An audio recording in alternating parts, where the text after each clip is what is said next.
Okay, welcome back. This is part 2 of the dimensioning in Illustrator. So, since last time we met, I've now popped in some actual dimension numbers.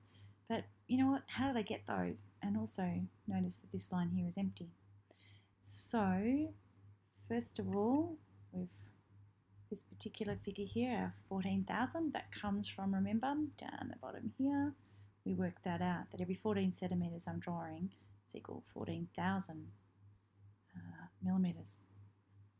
So going back up here, it's quite easy what we can actually do, and I'll just zoom in to show you.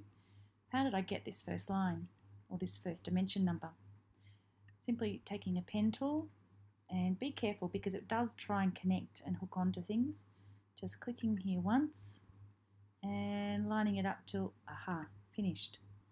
And now, what I'm actually going to do is just swap those two around, so I've got a black line. Finish this. Sign off on it. Grab this little dude, just put it out of the way. Now, let's find out how long it is. We can go over to here, and here's my width, and here's my height. Well, 0 height, but you can see here, here's my measurement, which I can just directly pick up and put here. Pretty cute, eh? So same thing, I can use that same line. Don't worry about drawing another one. Just move it along and line it up here, line it up here like so. Click off, click on, and here's my measurements. And then, because I'm lazy, well, not lazy, just busy, I can actually take this one to here, get my same measurements again, all right, so you can see it sitting there. Once I've got that, I can add this to this to this, get a total, and subtract it from that, and we have our final one. So that's how I've done this. Just get rid of that. So to finish this little guy off, we'll go back and I'll show you what measurements I think I'd like to put in for this middle line. I'm going to steal one of these, copy and paste it, make it a bit longer so I don't lose it. And I think I'm going to pop in one, like to show the internals of this. So I'm not going to worry about that point there because I've actually got it recorded there. But instead, just showing that particular, right, that point right there. And this, select it, take it up, and I'm going to bring that down to here. Next one looks a bit long, but when I zoom in, I'll do a better job. Okay, bring that up, and then the same thing for this little one here. Zoom in again. It's quite big actually, isn't it? So make that a little bit smaller, and a little bit smaller. The other thing I do is also just copy and paste that, which is pretty handy stuff to do.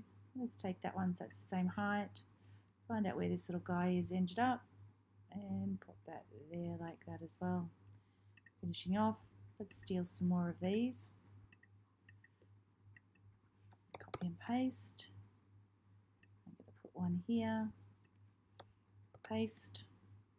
Let's put another one here, paste, and we're going to put another one here like so, and paste because we need another one here. And I do believe that I do not have one all the way over here, and I don't. I'm missing another two, so just zoom along, paste, paste.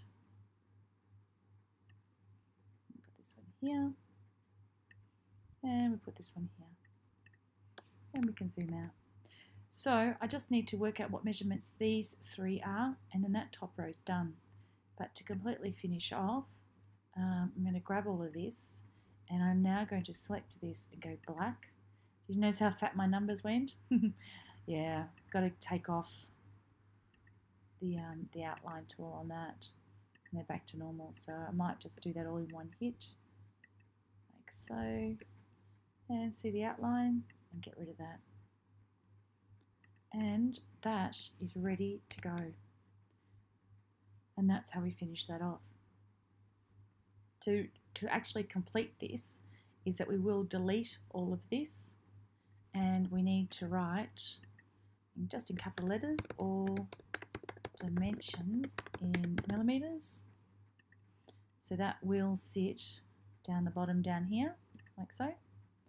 We also need to write in capital letters, floor plan, and that is going to sit nice and central about there. And then, once this is all deleted, of course, I can pop in my elevation. So don't forget, all dimensions in millimetres, floor plan, elevation will sit here, and we can write front elevation underneath. And keep in mind also that when we're doing the numbers, they're sitting, dimension numbers are sitting on top of the line. And I'll show you what it looks like. I'll just copy that. Oops, I got a message. It's going to sit here like this. So these numbers will sit here. Now, what do we do on the sides? Which way do the numbers go? Well, let's find out. I'm going to rotate. And we'll rotate it 90. And these numbers are sitting like this. So I know that in the past, some of you might have had your numbers sitting horizontally, but for architecture, it looks best like this. And then, of course, so I know, as I said, some of you, have had your numbers sitting like this before, but it does look best like this for architecture. So which way does this one little fella go? I'm going to rotate him as well. That could actually be a girl, couldn't it? So it doesn't sit there, it sits on top of the line.